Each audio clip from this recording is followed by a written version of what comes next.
Hi friends, welcome back. In today's video, in this tutorial I am gonna show you how you can simply identify the best sites for IV cannulation.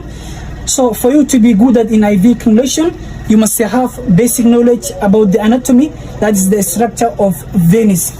So as you can see here, we have different types of veins. We shall identify one by one.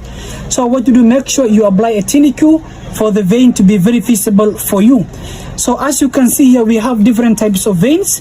So from here you can see, so this is a cephalic vein, this is a cephalic vein, and this is cephalic accessory vein. So we also have the median cubital vein, and we also have the basilic vein, and these are the basilic associated veins. So the first vein we have is the cephalic vein. The cephalic vein is the one which is suitable for you to do IV cannulation or IV insertions. So you can use a needle of gauge 22 or a 18 gauge needle. You can use, that's the size of needle in which you are supposed to use. So the cephalic vein is the one which is very suitable for you to use for IV cannulation.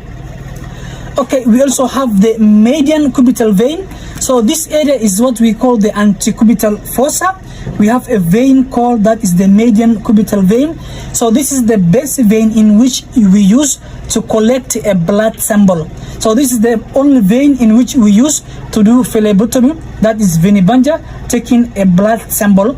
But you cannot use IV cannulation in this area, that's the antecubital fossa. This is because this is where the patient always turns his hand, so it will not be comfortable for the patient to have any IV cannulation on this area, because it will cause an intense pain and it will be difficult for the patient to have a cannula on this side. So you have to avoid putting any cannula on this vein. But this is the only vein in which you can use to do a blood sample collection, that is phlebotomy. So you can use a needle of gauge 18 or 22 gauge needle. We also have basilic vein. So this is basilic vein. So in the basilic vein, you can also use for IV cannulation. So you can use a needle gauge 18 or 22 gauge needle. So this is, but make sure when you are injecting, you have to apply retraction. Then you can insert the needle or the cannula directly into the vein without disrupting you. Okay, we also have median antebrachial veins. So these veins you can see here is what we call the median antebrachial veins. But you have to avoid this area inserting any IV cannulation, because it is near major nerves. So in this area we found major venules or major nerves, so it will cause a serious pain, or it can cause a damage in the nerves, which can cause a serious painful. So you have to avoid putting or inserting any IV cannulation on this site, especially the median antebrachial veins, because they are very thin and we have blood vessels near around this vein. So avoid inserting IV cannulation veins on the forearm, especially the antebrachial veins. They are very thin, so they can easily puncture, rupture or break. So that is all you have to avoid. Okay, we also have veins on the dorsal of the hand. So we have veins on the metacarpalis. So around this area we also have veins that are the veins of the metacarpalis. So as you can see here, so this is a basilic vein which is extending from the forearm up to the digitalis. So this is a cephalic vein. But what you do, make sure you avoid inserting any needle or IV cannulation on this area, because it is a joint, it is a wrist where the patient always turns his hand, so it can cause a rupture or bunch on the vein, which can cause breakage or swelling of the vein, because there is a valve in this veins. So you have to avoid veins on the wrist. I hope, let me label for you.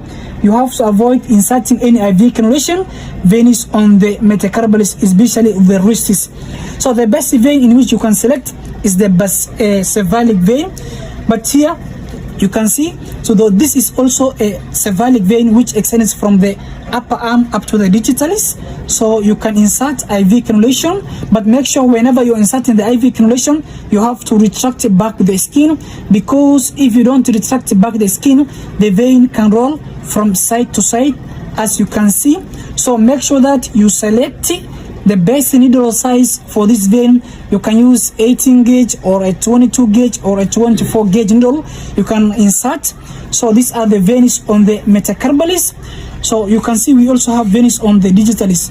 So you cannot insert any needle or IV insertion around this area because they are very thin. They are very thin veins which can always bungee rupture. They can break and cause swelling. So it will be difficult for you to insert any IV cannulation vein, especially on the digitalis, as you can see. So we also have veins on the digitalis, as you can see.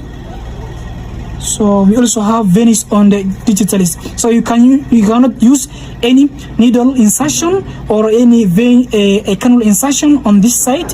Veins on the digitalis you have to avoid, but you can insert or do any IV cannulation or IV insertion on the dorsal of the hand. So this vein is very suitable. You can use for IV cannulation. You can also use IV cannulation for this vein. So you can also use this.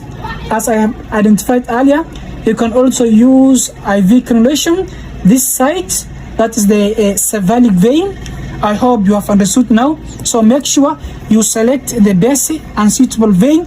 Then you have to select the size of the needle before you do the IV cannulation. Make sure you apply pressure or retract back the skin for the vein to be very visible and intact to avoid rolling the vein from side to side. So these are the best areas in which you can identify for IV cannulation or IV insertions. So make sure you avoid injecting this site, any needle or any cannulation. You have to avoid also inserting a cannula or a needle on the wrist veins on the metacarpalis. You have to avoid, but here you can use, and you can use this vein. You can also use this vein. You can also use the cephalic vein, or you can use the basilic vein, but you have to avoid veins on the antebrachial vein. You must also avoid putting a cannulation on the antecubital vein. It will be very difficult for the patient to roll his hand or to turn from time to time. So these are the best site for you to do IV cannulation. So let us now try one cannulation. So let us now apply. Let us do now the IV cannulation. I hope you can see. So make sure first you bulbate and retract back the skin so that it will be very flexible and intact for you. So this is the vein in which we use for IV cannulation. Whenever you're inserting, make sure you do retraction, you retract back the skin for the vein to be intact for you. So let us do. First you get the IV cannulation. You get the IV cannulation, then you remove the cap of the needle. Then what you do, you get an alcohol swabs. You clean the vein first. Make sure you clean the vein first with an alcohol swabs. Then what you do, you get the cannula. Make sure you attach it. You remove the cap of the cannula. Then what you do, make sure you retract back the skin. Then you insert 15 to 45 degree angle deep into the vein. When you see the Fassi or Breme flashback, you pull back the needle. Then you advance the cannula deep into the vein. You will see the secondary flashback. That's the time when you can advance the cannula deep into the vein. Let us start. This is how you are going to perform.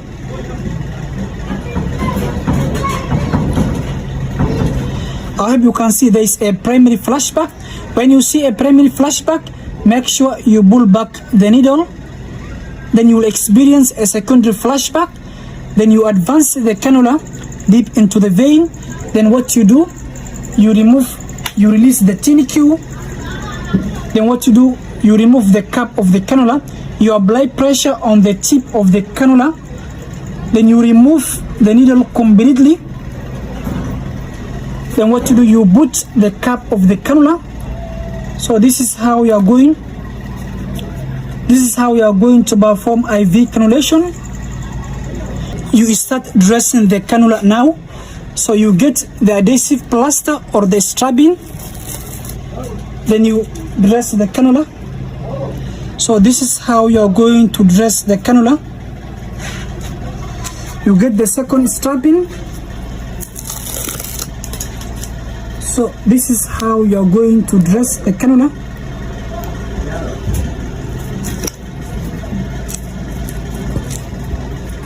So this is how you are going to dress the cannula. Then what you do, you can flush or you can administer the drug to the patient. So this is how you are going to do IV cannulation the best way. I hope the video is very helpful. Kindly please don't forget to subscribe, like and share, and give your comment to this video. Thanks for watching. See you in the next video.